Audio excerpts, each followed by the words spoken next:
ప్రేమ నమ్మకమైన యేసు నామములో శుభములు పలుకుతూ ఈనాటి బంగారు ప్రగతి ధ్యానంలో కొన్ని ఆత్మీయ సత్యాలు జీవిత సత్యాలు తెలుసుకుంటూ మరి మరి జీవితంలో సుఖమయంగా జీవించాలి అంటే భగవంతుని మీద ప్రభు మీద ప్రేమ కలిగి ఉండాలి. ఆయన ఆజ్ఞలు పాటించాలి కదా.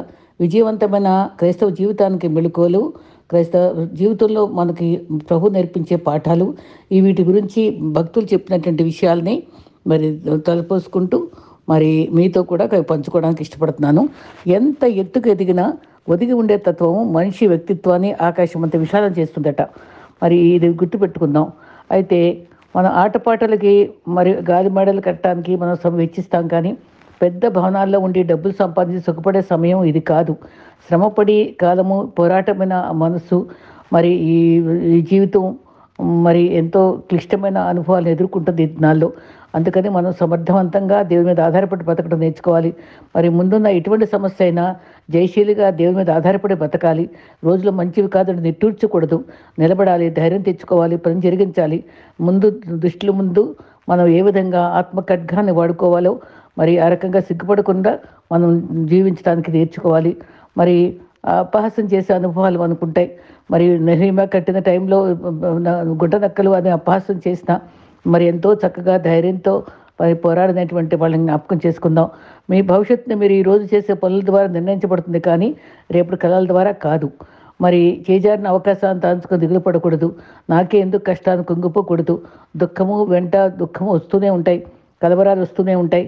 కానీ శ్రేష్టమైన అనుభవాలని ప్రభు మనకి మరి శ్రమల ద్వారా ప్రభు మనకి విలువైన పాఠాలు నేర్పుతారనే నిరీక్షణతో మనం ఉందాం. మాట వినబడిన వాడు చెవిటివాడు కాదు, కానీ మంచి మాటే చెప్తే వినిపించుకోలేని వాడే నిజమైన చెవిటివాడు. అయితే మనం అహంకారంతో అణువంతైనా జయించలేము, కానీ ప్రేమతో ప్రపంచాన్ని జయించవచ్చు. మన మనసులో అశాంతి ఉంటే ప్రతి విషయము కూడా మనకి కలవరంగా ఉంటుంది, కానీ ఎవరి మనసు ఆయన మీద అనుకుంటుందో మరి పూర్ణ శాంతితో నింపుతాడు కదా. నువ్వు చేసే ప్రతి పనికి నీవే బాధ్యత వహించాలి. మరి అది ఎంత మంచైనా చెడైనా సరే మీ పని మీరు చేసుకుంటూ ఉంటే మనం బాధించే వాళ్ళు, విమర్శించే వాళ్ళు ఉంటారు. ఒక్క మాట గుర్తుపెట్టుకోవాలి, ఆట ఆడేటప్పుడు గోల్ చేసే ప్రేక్షకులే ఉంటారు, కానీ మరి ఆట ఆడేవాళ్ళు మౌనంగానే ఉంటారు కదా. ఈ లోకంలో నీ దగ్గర ఏమి లేకపోయినా ఎంతమంది అయినా సరే పంచగలిగేటువంటి ఒకటే ఒక విలువైన అనుభవం, అది సంతోషం. అందుకనే మరలా చెప్పున అందించడి ప్రభు నన్ను అందించడని జైల్లో ఉండి చక్కని మాటలు చెప్పాడు పౌలు. ఈ అనుభవాలన్నీ గుర్తుపెట్టుకుందాం. నేను కొంత సమయం తగ్గించి క్లుప్తంగా చెప్పడానికి ఇష్టపడుతున్నాను. మరి మరి మంచి అనుభవాలతో మీరు ధ్యానించుకుంటూ ఆత్మీయంగా మేలు పొందాలని ఎంతగానో కోరుకుంటున్నాను. ఈరోజు వాక్య ధ్యానంలో మరి మన క్రైస్తవులు రక్షణ పొంది కూడా దేవుళ్ళు ఎదగలేని వారంగా ఉంటే ఒకసారి ఆలోచించుకోవాలి. మనం ఆత్మీయంగా ఎదగాలని దేవుడు వర్ధిల్లాలని ఆత్మలో కోరుకుంటున్నాడు కదా. ఫిలిప్పీ 3:12 ఇదివరకే సంపూర్ణంగా పట్టుకుని ఉన్నాను, కానీ సిద్ధి పొందాను కానీ అనుకోవట్లేదు, కానీ వెనుక ఉన్నవి మరచి ముందు ఉన్న వాటి కోసమే మరి పరిగెత్తుతూ గురి వద్దకే పరిగెత్తున్నానని పౌలు చెప్పిన సందేశం మనకెంతో చక్కని సందేశం. విజయవంతమైన క్రైస్తవ జీవితం కావాలంటే మనం ఏం చేయాలి? వెనుక ఉన్నవి మర్చిపోవాలి. వాటినే బ్రూడవుతూ దిగులు పడిపోతూ కుంగిపోకూడదు. గురి వద్దకే పరిగెత్తాలి. మన గురి ప్రభువే కదా. అలవాటు పద్ధతులు కూడా తగవు. విశ్వాసం ఎదుర్కొనే పరీక్ష విజయమే కదా. మరి దావీదు, సొలొమోను, సౌలు ఈ రాజులు కూడా తగ్గింపుతో వినయంగా సేవ ఆరంభించారే, కానీ ఎక్కువ సమయం దానిలో నిలుపుకోలేకపోయారు. రాజయ్యాక, హోదా పెరిగాక దేవునికి దూరమై ఆత్మీయ జీవితంలో కిందికి జారిపోయారు. మనం కూడా పనుల ఒత్తిడి వల్ల మరి అధికమైనటువంటి మరి గొప్పవారు అయినప్పుడు కానీ మనకి పదవి వచ్చినప్పుడు కానీ ప్రభువులో మొదట్లో ఉన్నంత ప్రేమ మనం చూపించలేకపోతే అది మనం జాగ్రత్త పడాల్సిన అవసరం ఉంది. దేవుని సన్నిధిలో, పరిచర్యలో, ప్రార్థనలో చురుగ్గా ఉంటూ వాక్యధ్యానంలో ఆసక్తిగా ఉండేవాళ్ళుగా ఉండాలి క్రైస్తవులు, విశ్వాసులు. యెరూషలేము నుండి యెరికోకు వచ్చేవాడు మెల్లగా దిగజారిపోతూ దొంగల చేతికి చేరిపోయే పరిస్థితుల్లో మనం రాకూడదు. ఈ వాక్యం ద్వారా ఉజ్జీవింపబడాలి. వాక్యానికి లోబడదామా? మొదటిగా స్థిరమైన అభివృద్ధి, నిరంతరము ప్రయాసపడాలి. స్థిరమైన అభివృద్ధి కావాలండి మనకి. 1 పేతురు 2:2-3 సమస్త దుష్టత్వమును, కపటమును, వేషధారణ మాని, అసూయలు మాని, క్రొత్తగా జన్మించిన శిశువులు పోలిన వారై పాలను అపేక్షించండి. విజయవంతమైన జీవితం కావాలంటే స్థిరమైన ఎదుగుదలకే కృషి చేయాలి. దేవుని సన్నిధిలో పురోగమిస్తూ మనం అది మరి మేలు నుంచి అధిక మేలుకి సాగిపోవాలి. గత జీవితంలో ఉపేక్షిస్తూ భవిష్యత్తులో ఉజ్జీవంతో జీవిస్తూ నిత్య జీవం పొందే గురితో సాగిపోవాలి. గెలవటానికి నిరంతరం ఫైట్ చేయాలి. ఎప్పుడు గెలవాలనేటువంటి ఆశ తపన మనలో ఉండాలి. సైతాను సదా దాడి చేస్తూనే ఉంటుంది, నిరుత్సాహపరుస్తూనే ఉంటుంది, నిరాశ కలిగిస్తూనే ఉంటుంది. ప్రార్థన ఆయుధంతోనూ వాక్యమైన ఖడ్గంతోనూ ఈ రెండు గుర్తుపెట్టుకోవాలండి. ప్రార్థన అనే ఆయుధం, యుద్ధంతో వాక్యమైన ఖడ్గంతో మనం సాగిపోవాలి. ఉపవాసం శనివారం ఉంటూ ఆదివారం ఆరాధనలో పాల్గొంటూ మెట్లు అంచెలంచెలుగా ఒక్కొక్క మెట్టు విజయ పదంతో మనం సాగిపోతే మనకి గౌరవం లభిస్తుంది. నిత్యత్వం మనం క్షేమంగా చేరగలం. నిర్లక్ష్య వైఖరి ఉండకూడదు. వాక్య ప్రకారం జీవించడం నేర్చుకుందాం. ఆత్మీయ జీవితాన్ని పెంపొందించుకునే నిత్యత్వంలో చేరుకుందాం. అప్పుడు మనం ఎలా ఉండాలి? సరైన దృష్టి ఉండాలి, సరైన విధానంలో పయనించాలి, సరైన దయ కలిగి ఉండాలి. మరి ఘనమైన ధనం, మరి ధనం పైన ఘనత పైన పదవి పైన మరి వ్యామోహం ఉండకూడదు. మరి యోగ్యత లేని వారి పట్ల మనం ఎంతో దయగలిగి కూడా ఉండాలి. 1 యోహాను 3 మరి 17, 18 వచనాల్లో కనికరము చూపుని వాని యందు దేవుని ప్రేమ ఎలా నిలుస్తుంది? చూసారా? మాటతో కానీ నాలుగుతో కానీ కాక క్రియలతో సత్యంతో ప్రేమించాలి. ఇది చాలా అవసరం అండి. మాటతో నాలుగుతో కబుర్లు చెప్పడం కాదు, కానీ క్రియల ద్వారా సత్యంగా ప్యూర్ హార్ట్తో మనం ఇతరులని ప్రేమించాలి. ఊర్లో అందరికీ మేలు చేస్తాము, కానీ సొంత ఇంట్లో వాళ్ళని నిర్లక్ష్యం చేస్తున్నామేమో. ఇంటి యొక్క క్షేమం, ఇంటి యొక్క ఆత్మీయ స్థితిని మనం ఎప్పుడు గుర్తుపెట్టుకోవాలి. నిస్వార్థంగా ప్రేమించాలి. అందరినీ మాట్లాడే విధానంలో జాగ్రత్తగా ఉండాలి. నోటిని మనం అదుపులో ఉంచుకోవాలి. మన మాటల్లో విలువ ఉండాలి. హృదయమందు నిండి ఉన్న దాన్ని బట్టి నోరు మాట్లాడుతుంది కదా. మన నోటికి సాధ్యమంత మటుకు కళ్ళెం వేసుకోవాలి. 1 దశలోనిక 4లో మనం మరణించిన వారి గురించి రాస్తూ చివరి మాట, చక్కటి మాట అండి. ఒకరినొకరు సరైన ఆదరణ, ఒకరినొకరు ఆదరించుకోండి అన్నాడు ఆ మాట. అది మనం ఎప్పుడు అది పనిచేయాలండి. అది ఆదరణ, ఒకరినొకరికి ఆదరణ పూర్వకంగా ప్రేమ కలిగిన మాటలతో ఆదరణిస్తూ, ధైర్యపరుస్తూ, హెచ్చరిస్తూ సాగిపోవాలి. కీర్తనలు 139:16లో నీకు జీవం చేసిన నన్ను కలుగు చేసిన విధము చూస్తే భయమును ఆశ్చర్యం పుడుతుంది అంటాడు. గర్భంలో ఎముకలు ఎలా ఎదుగుతున్నాయో అని ఆశ్చర్యపడిపోతాడు. దేవుడు జాగ్రత్తగా నిర్మించాడు. మంచి విశ్వాసగా జీవిస్తే దేవుడు కోరినట్టుగా మనం పుట్టించినందుకు ఆయన చిత్తం తెలుసుకొని విజయవంతంగా జీవించాలనే పుట్టించాడండి. గర్భంలో ఉన్నప్పుడే ఎన్నుకున్నాడు మనల్ని. ఎంతమందితో చెప్పాడు? బాల్యంలోనే నేను గర్భంలో పిండంగా ఉన్నప్పుడే చూశానంటున్నాడు కదా, పేరు పెట్టి పిలిచానంటున్నాడు కదా. మన ప్రతి ఒక్కరికి ఐడియా ఉందండి ఆయనలో. కాబట్టి మనం దాని ప్రకారంగా జీవించడానికి మరి సిద్ధపడదాం. 1 పరిశుద్ధ జీవితము దేవుడు కోరుకుంటున్నాడు. బాధలు, కరువు, అవమానాలన్నీ దేవుని నుండి దూరంగా చేయలేవు. ఆయన మన తోడుగా ఉంటాడు. మరి సృజించిన దేవుడు పరిశుద్ధుడు. దానికి భిన్నంగా మనల్ని ఎవరిని ఉంచలేడు. మన తోడుగా ఉంటాడు. పరిశుద్ధంగా జీవించడం కోరుకుంటాడు. క్రీస్తు అందరికీ తన రక్తం ఇచ్చి మరి శిక్షింపబడి ఆయన భరించి మరి అదే మనకు సువార్త. ఆయన మరణము పునరుద్ధానమే సువార్త కదా. టికెట్ లేకుండా ప్రయాణం నేరం అంటారు, హెల్మెట్ లేకుండా ప్రయాణం ప్రమాదం అంటారు, బెల్ట్ లేకపోతే ప్రమాణం. మరి ఈ రకంగా కారులో బెల్ట్ ఉండాలి. ఇవన్నీ గమనించుకునే చట్టాలు. మరి ప్రభు పట్ల కూడా మనం అటువంటి నియమాలు పాటించడం చాలా అవసరం. చట్టం అతిక్రమిస్తే నేరం కదా. దేశ చట్టం కూడా, మరి దైవ చట్టాలు కూడా మనం గౌరవించాలి. ప్రతి విశ్వాసికి పరిశుద్ధతలో పెరగాలి. పరిశుద్ధతకు వ్యతిరేకంగా ఉంటే అది పాపమే కదా. కీర్తనలో 5వ అధ్యాయము 4-5లో నువ్వు దుష్టత్వం చూసి ఆనందించువాడవు కావు, పాపము చేయువారంటే ఆయనకు అసహ్యం. విశ్వాసి పాపానికి దూరంగా ఉంటేనే విజయవంతంగా జీవితాన్ని సాగించగలము. పాపాలన్నీ కడగటానికే కదా క్రీస్తు రక్తం కార్చారు. మన అప్పులు ఎవరన్నా తీరిస్తే ఎంత థ్యాంక్ఫుల్గా ఉంటామండి. మన యొక్క పాప రుణాన్ని ఆయన తీసివేశాడు కదా, ఎంత థ్యాంక్ఫుల్గా మనం సేవించాలి. పరిశుద్ధులైన దేవుడు సిలువపై కాసిన రక్తము, నిర్దోషమైన రక్తము మన అప్పును చెల్లించేసింది కదా. మనకే సిలువ ద్వారం తెరవబడింది కదా.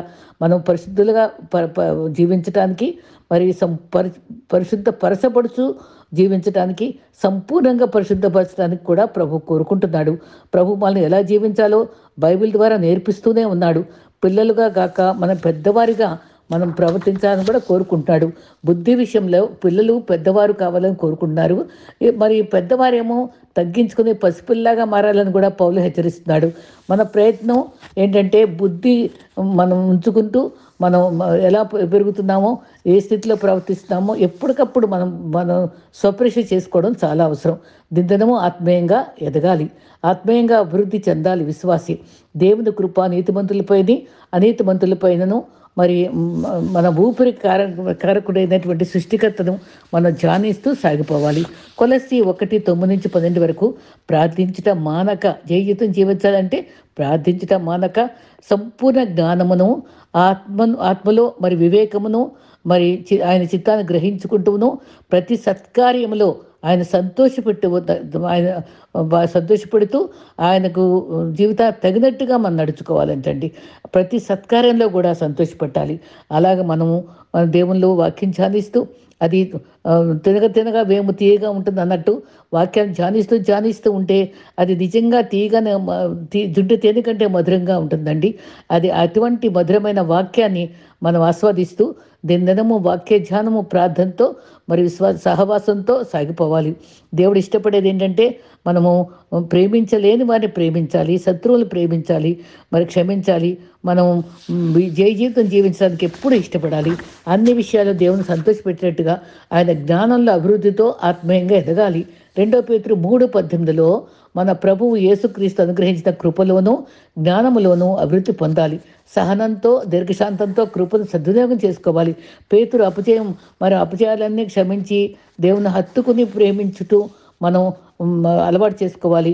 మన అనుభవంలో పౌలు కూడా ఆయన కృప నాకు చాలు అని అన్నాడు కదా. క్రీస్తు మనకు అండ కోట సరిపోయిన రక్షకుడు. ఆయన అధికారంలో విధేయతతో భక్తితో కొనసాగిపోవాలి. కృపను సద్వినియోగం చేసుకుందాం. సజీవుడిగా క్రీస్తు లేచి మనకు పరిపాలిస్తున్నాడు. ఆయన సజీవుడిగా ఉన్నాడు, మాట్లాడగలడు. ఫలభరితమైన జీవితంలో జీవిస్తూ వాక్యం ద్వారా మాట్లాడతాడు, భక్తుల ద్వారా మాట్లాడతాడు, స్నేహితుల ద్వారా మాట్లాడతాడు. మనకు వ్యక్తిగతంగా కూడా మెల్లని స్వరం మన సాక్షి ద్వారా మాట్లాడతాడు. ఆత్మీయ ఎదుగుతాం. నిత్యత్వ వరకు మనం దేవుల్లో సాగిపోవడానికి ఇష్టపడదాం. జీవించే కళ విశ్వాస తెలియాలి. యెషయా 48:13 నా హస్తము భూమి పునాది వేసింది, భూమి ఆకాశము అన్నీ చేసింది, వాటిని ఏది తప్పిపోకుండా ఆయా గ్రహాలు ఆయా ఆకాశంలో వేలాడతీసిన గొప్ప శక్తిమంతుడైన అన్నీ కూడా సృష్టి అంతా దేవుని స్తుతిస్తున్నారు. ఆకాశములు దేవుని మహిమను వివరిస్తుంది, అంతరిక్షములు అవన్నీ కూడా పగలు బోధ చేస్తూ ఉంది, పక్షులు కూడా అవన్నీ కూడా ప్రభుని స్తుతిస్తున్నాయి, మౌనంగా స్తుతిస్తున్నాయి. అవి బయటికి కనబడవు, కానీ ఆయన స్తుతించే విధానము అది ఆగమంటే ఆగిపోతాయి. ఈ ప్రభు చెప్తే మరి ఏ విధంగా అన్ని సమసిపోతున్నాయి. కానీ మరి ఎన్ని తరాలుగా మరి సూర్యుడు చంద్రుడు గ్రహాలు అన్నీ కూడా ఎంత లయబద్ధంగా ప్రవర్తిస్తున్నాయంటే దేవుడు మాట వింటలేదా? అవి స్తుతించుకోవట్లేదా? అది మనం గ్రహించుకోవాలి. మీరు మరి ఆనందంగా ఉండాలని ఏంటంటో చేస్తుంటాం, ధనం పొందాలని, ప్రశాంత వాతావరణం పొందాలని మరి కానీ మన జీవితం క్రమంగా జీవించడం ఒక కళ, మౌనంగా స్తుతించడం ఒక కళ. మన మాటల్లో ప్రవర్తనలో జీవించడం ఏ విధంగా ఉంటుందో, ఇతరుల మోసం చేయకుండా మరి మన వ్యక్తిత్వాన్ని కాపాడుకుంటూ జీవించడం కూడా ఒక కళ. రోజంతా ఎలా జీవించాలో వ్యక్తి తెలియాలంటే మనం ప్రభు వైపు చూస్తూ ఆయన దగ్గర అడగాలి. ఆర్ట్ ఆఫ్ లివింగ్ నేర్చుకోవాలి. బైబిలే మనకు పునాది. అది మత పుస్తకం కాదు, మన జీవితాన్ని నేర్పేది. సర్వ సృష్టి అది మరి భూమిపై నెరవేరును గాక అనేది ఆయన యెహోవాను స్తుతించుడి 148వ కీర్తనలో ఉంది. ఆయన మరి డాక్టర్ల దగ్గరికి వెళ్ళి ఎంత మౌనంగా ఉంటామండి, ఎంతసేపు వెయిట్ చేస్తామండి. కానీ ప్రభు దగ్గర కనిపెట్టడానికి మనకు ఎందుకు జాప్యం చేస్తున్నాం? భక్తితో మనల్ని రక్షించుకోవడానికి, స్తుతించుకోవడానికి. నిజంగానండి, ఆకాశవాసులారా స్తుతించండి. అక్కడ స్తుతించేవారు ఉన్నారు, అక్కడ ఉన్నత స్థలంలో నివసించేవారా అంటే అక్కడ నివసించే ఉన్నాయి, అవి స్తుతిస్తున్నాయి. మరి అంతా మాట్లాడుతున్నాడు దేవుడు. జీవించటం కళ తెలిసిన వారు పైన ఉన్నారు. సూర్యచంద్రులు, దూతలు, సైన్యము, దేవుని దూతలు ఇవన్నీ కూడా మనం స్తుతిస్తూ ఉంటే నేను కూడా చేరి స్తుతిస్తానని మనం చెప్పుకోవాలి. క్రమంగా ప్రకృతి లోపల పనిచేస్తుంది. నియమించినవన్నీ క్రమంతో ఉంటున్నాయి, ఇవన్నీ కీర్తిస్తున్నాయి. ఆ క్రమం అతిక్రమించలేదు, మరి మనం అతిక్రమిస్తున్నాం. ఆయన కట్టడాలు నేర్చుకోవాలి. మరి మనిషి మన జీవంతో జీవించడం ఒక కళ, ప్రభువుని సేవించడమే ఒక కళ, స్తుతించడమే ఒక కళ. మరి కానుకల ద్వారా, మన దాతృత్వం ద్వారా, మనం నమ్మకమైన ప్రవర్తన ద్వారా జీవించడమే ఒక కళ. అది మనం కళాత్మకంగా జీవిద్దాం. యోబు 28:23లో దేవుడి దాని మార్గము, స్థలము తెలియచేశాడు. ఆకాశం కింద అంతటా చూసుకున్నాడు. ఆయన అన్నీ చూస్తున్నాడని చెప్తాడు. గాలికి బలము, గాలికి ఎంత బరువుందో అంత ఇచ్చాడు. ప్రతిదానికి గట్టులు నిర్మించాడు. అయ్యే సముద్రాలు ఎక్కడుండాలో అక్కడే ఉంటున్నాయి. ఎంత లయబద్ధంగా దేవుడు క్రమంగా సృష్టించేశాడో ఆశ్చర్యపడతాం. మరి ఆ దేవుని మాట మన సృష్టి పాటిస్తే మనం ఎంత గొప్పగా పాటించాలి. క్రైస్తవునిగా నేర్చుకోవడం చాలా అవసరం దేవుని దగ్గర. ఎందుకంటే అంత గొప్ప దేవుడు మనకు నేర్పించే దేవుడు. మన మానవుడు నిరంతరం విద్యార్థి, నిరంతరం అన్వేషే. కొత్త ప్రోగ్రామ్ చేయాలని ఆశిస్తూ ఉంటాం. కొందరికి చదవటం మరి వినటం కూడా, నాకు కూడానండి చదవటం, వినటం, రాయడం చాలా ఇష్టం. అదొక ప్రభు చిత్తంలో అది నాకు చక్కని అదే ప్రాజెక్ట్గా అనుకుంటాను. మరి బైబిల్ నుండి కొన్ని చాలా నేర్చుకుంటాం. 119:73లో నీ కట్టడలు నేర్చుకుంటా శ్రమనందుటే మేలాయనన్నాడు. కాబట్టి ఇంకొక మాట కూడా ఉంది దాని కింద, నీ ఆజ్ఞలు నేర్చుకున్నట నాకు చేతులు నాకు రూపు ఏర్పరిచింది, నీ చేతులే నాకు రూపు ఏర్పరిచాయని కూడా అంటాయి. అంటే ఈ రెండు మాటలు ఎంత చక్కటి మాటలు చూసారా. కట్టడలు, ఆజ్ఞలు మనం నేర్చుకోవాలి. మొదటిది కట్టడలు, ఆజ్ఞలు అది నేర్చుకున్న బట్టే కదండి ఎంతమంది మరి భక్తులు ఎంత చక్కని జీవితాన్ని జీవించారు. మరి ఆదాము అవ్వలకు ఆజ్ఞ ఇచ్చాడు, అతిక్రమించారే కానీ మరి మనం నేర్చుకుంటూ ఉండాలి. కట్టడలు, ఆజ్ఞలు నేర్చుకుంటూ మోషే ద్వారా గతంలో ప్రజలకు ఎన్నో విషయాలు తెలియజేసుకునే వచ్చాడు. అయితే ఎలా బ్రతకాలో నేర్చుకోవాలి. పౌలు ఎన్నో విషయాలు చెప్పాడు మనకి. మరి పౌలు రక్షించబడినప్పుడు అన్నయ్యతో చెప్పాడు. అపోస్తల కార్యం 9:16లో చూసారా. నిజంగా ఆయన చెప్పినట్టే ఎప్పుడైతే రక్షణ పొందాడో ఆ దమస్క మార్గంలో ఆ రోజు ముందు మొదలుకొని మరి చనిపోయే వరకు కూడా, హతసాక్షి అయ్యే వరకు శ్రమలే పడ్డాడండి. సుఖపడ్డా. అతను నా నామం కొరకు ఎన్నో శ్రమలు అనుభవించడంలో చూపిస్తానని చెప్పాడండి. ఆ ప్రభువే చేసేది చెప్పాడు, చేసి చూపించాడు. శ్రమలో మనకు మేలు ఉందండి. ఇప్పటికి కూడా పౌలుని మనం ఎంత గౌరవిస్తున్నాం. తరతరాలు ఆయన మాటలు ఎంత అమూల్యమైన మాటలండి, ఎంత అర్థవంతంగా ఉంటాయి. ఇప్పటికీ మన తర్వాత తరాలు కూడా ఆయన్ని మర్చిపోతారా. అంత గొప్ప జీవితం ఆయనకి దేవుడు ఇచ్చాడు. మోషే ద్వారా మరి ఎన్నో చెప్పాడు. మరి 430 సంవత్సరాల నుంచి విడుదల పొందారు. బాబిలోన్లో మరి 70 తర్వాత విడుదల పొందారు. శిక్ష ఇచ్చినా విడుదల పొందుకున్నారు. గుర్రము మరి కాళ్ళ కట్టండి, పరిగెత్తేటప్పుడు అది చెక్కలు పెడతారట, బరువు పెడతారట. అది నిలబెట్టడానికి, లేకపోతే అది దూకుడుగా వెళ్ళిపోద్ది. దానికి కంట్రోల్ పెడుతూ ఒక చక్కగా దాని పరుగుని క్రమపరుస్తారు. అలాగే మనకి శ్రమలు కూడా కొన్నిసార్లు మనకు బరువైన అవి మనకి మంచి జీవితాన్ని ఇస్తాయని మనం నమ్ముకుందాం. కట్టడలు మరి ఆజ్ఞలు నేర్చుకుంటూ, రెండవదిగా మరి స్వస్థపరిచే దేవుడు నిర్గమాకాండం 15:26లో తాను పొందిన శ్రమలకు విధేయత నేర్చుకున్నాడు. రెండవది విధేయత. మనం శ్రమల ద్వారా మనం విధేయత నేర్చుకుంటాం. ఉజ్జియా అనే రాజు 16 ఏట రాజు అయిన తర్వాత, స్థిరపడిపోయిన తర్వాత గర్వించేసి మరి నేను ధూపం కూడా వేసేయగలనని చకచకా మరి యాజకుల బదులు తనే వేసేసేటప్పటికి వెంటనే తనకి దేవుడు కుష్టిస్తాడు. సిగ్గుపడి అవమానపడి మళ్ళీ తనకి పశ్చాత్తాపడి సరిచేసుకున్నాడు. మరి నెబుకద్నెజరు కూడా అంతే, గడ్డి వేశాడు కదా. ఈ విధంగానండి ఆయన కోరుకున్న కట్టడలను మనం నిర్లక్ష్యం చేస్తే మనకు శిక్షలు తప్పవు. కాబట్టి జాగ్రత్తగా బతకాలి. నేర్చుకోవాల్సినవి నేర్చుకుంటూ కూడా మనకి చాలా చాలా అవసరం. 2 దినవృత్తాంతములు 7:14లో మరి ప్రజలు తాము తగ్గించుకొని అని ఉంది. అక్కడ తగ్గించుకోవడంలో, వినయంగా ఉండటంలో మనకి దీవెన ఉంది. ప్రకటన 16:21లో మరి పెద్ద పెద్ద వడగండ్లు వస్తాయండి.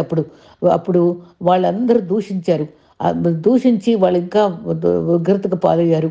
మరి దూషించే వాళ్ళు ఎవ్వరూ పైకి రాలేదు. ఫిలిప్పి 4:11-12లో తర్వాత పాయింట్ ఉంది. ముందు ఏమో కట్టడలు నేర్చుకోవడం, రెండవదేమో విధేయత, తర్వాత మూడవదిగా నా తృప్తి కలిగి ఉండటం. ఫిలిప్పి 4:11-12లో నాకు కొదువు కలిగినను, సంతృప్తిగా ఉన్నాను.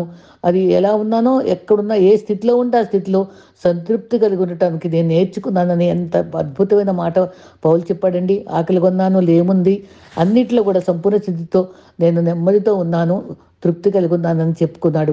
కాబట్టి మూడవదిగా తృప్తి కలిగిన జీవితం జీవించాలి. వాళ్ళతో కంపేర్ చేసుకోవద్దండి. దేవుడు మీకు ఎంత ప్రాప్తిస్తాడో అంత. మనకి తల్లిదండ్రులని నియమించింది ఆయనే. నాన్నలాగా లేదే, అమ్మలాగా లేదే మా అమ్మ, అట్లాంటి మాటలు కూడా చిన్నపిల్లలు అంటూ ఉంటారు. కాదండి, దేవుడు ఎవరినిస్తే వాళ్ళతో సంతృప్తపడి, ఆనందపడి, సంతోషంగా ఉండటానికి మరి ఆయన దాని చిత్తం నెరవేర్చి ఆయన ఏం చెప్తాడో అది విని ఆయన మనకి ఎలా వాడుకుంటాడో వాడుకోబడి మరి నిత్యత్వంలోకి వెళ్ళి అక్కడ ఆనందపడతాం. అది ప్రభు మనకిచ్చినటువంటి ఒక చక్కని ధన్యత.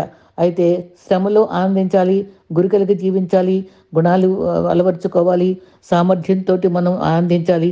ఏ స్థితిలో ఉన్నా సరే ఆనందించాలి అనేది మనం గుర్తుపెట్టుకుంటూ ఉండాలి. మరి తీతుకు పత్రికలో 3:14 సమయోచితంగా, ఇది నాలుగోదండి, సత్క్రియలు శ్రద్ధగా చేయుటకు నేర్చుకొనుచున్నాను. ఇవన్నీ నేర్చుకునేయండి. కట్టడల్లో నేర్చుకోవాలి, విధేయత నేర్చుకోవాలి, తర్వాత సంతృప్తి కలిగి ఉండడం నేర్చుకోవాలి, తర్వాత సత్క్రియలు చేయడం కూడా నేర్చుకోవాలి. దీవెనకరంగా ఉండాలి. ఇతరులను ప్రేమించాలి, నిన్ను వలె పొరుగువానిని ప్రేమించాలి. గర్వం ఉండకూడదు. మనకి ఈ రకంగా ఈ 4 పాయింట్లు కూడా మనం కట్టడలు నేర్చుకుంటాం, ఆజ్ఞలు నేర్చుకోవడం, విధేయత కలిగి ఉండడం నేర్చుకోవాలి, ఏ స్థితిలో ఉన్నా భరించడం నేర్చుకోవాలి, సత్క్రియలు చేయటం నేర్చుకోవాలి. ఈ పాయింట్స్ కూడా మనం నేర్చుకొని మరి జీవించడం, స్తుతించడం కళ. కాబట్టి అలాంటి కళాత్మకమైన ప్రభువులో ఆనందించేటువంటి జీవితాన్ని ఆయనకి విధేయులై జీవించడానికి నేర్చుకుందాం. ఇటు కృప మనకు ప్రభు అనుగ్రహించుగాక. ఆమేన్.